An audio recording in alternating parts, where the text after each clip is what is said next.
This video is brought to you by the Devin Trent Photography Beginner's Guide, a 3-hour video course designed to help you take better photographs in any situation using the camera and lens that you already have.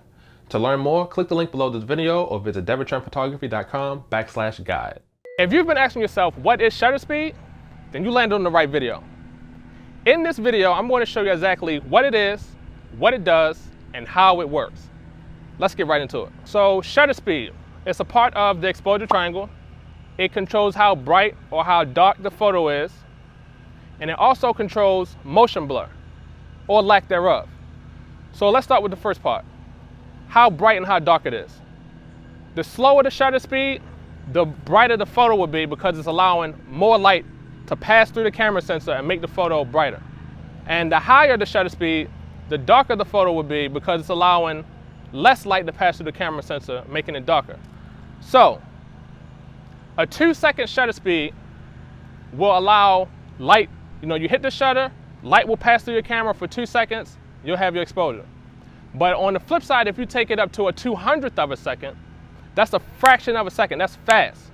When you take that picture, light is only exposed to the sensor for a fraction of a second, so it'll be darker, right? So that's how it controls being brighter or darker shutter speed. Now I'm going to demonstrate the motion blur with my handy dandy fidget spinner, right? So let's come behind the camera. If I use a shutter speed at 1/8 of a second, right? And I go to take a picture of my fidget spinner, and I go to take a picture of my fidget spinner while it's spinning, that photo is blurry. And it's blurry because the shutter is taking a long time to capture that motion. And the fidget spinner is moving too fast, right? But if we were to take the shutter speed up to an 800th of a second, right? So we'll do that again at 800th of a second.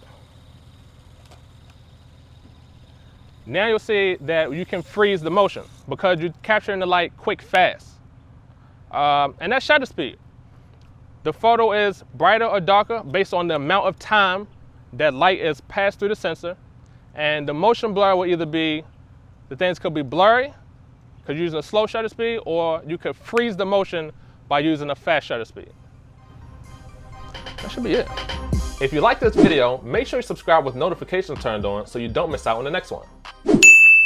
And if you're an aspiring photographer looking to take better photographs in any situation using the camera and lens that you already have, then check out my 6-day photography mini course.